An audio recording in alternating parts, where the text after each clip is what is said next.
qui a été dit est vérifié, ça serait vraiment assez prémédité parce que attendre que le pilote aille aux toilettes et ensuite verrouiller le système de fermeture de la porte du cockpit, ça suppose quand même une certaine préméditation. Alors heureusement ou malheureusement, dans le temps, ma foi, on aurait pu défoncer la porte avec la hache qui se trouve à bord. Hein, maintenant, les portes sont tellement sécurisées, elles sont blindées avec un système de serrure inviolable, ce qui fait que, ma foi, si ce qu'on a raconté est vrai, le pilote n'a rien pu faire pour revenir prendre les commandes.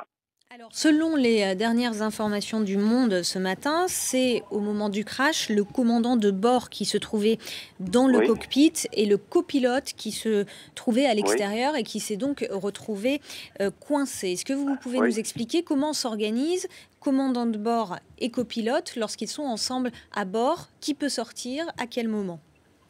Écoutez, bon, tout avion est susceptible d'être piloté par un seul pilote. Hein.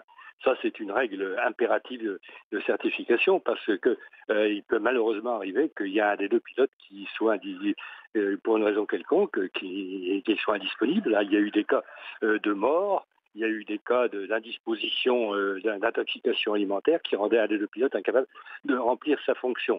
Donc, un pilote tout seul peut très bien piloter, ce qui fait qu'il est possible pour un pilote de s'absenter pendant un moment. Bien entendu, maintenant qu'il n'y a plus que deux pilotes dans les cockpits, le pilote qui s'absente essaye d'être le plus bref possible. Mais enfin, vous savez comme moi qu'il y a des nécessités naturelles qui font qu'on est quelquefois obligé d'y satisfaire. Donc ça, c'est possible.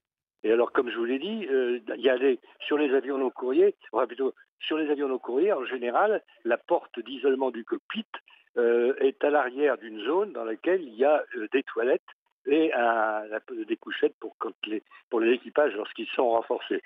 Par contre, sur les moyens courriers, comme il faut gagner le maximum de place pour mettre le maximum de passagers, la porte du cockpit est avant les toilettes, ce qui fait qu'un pilote qui doit aller aux toilettes doit sortir du cockpit.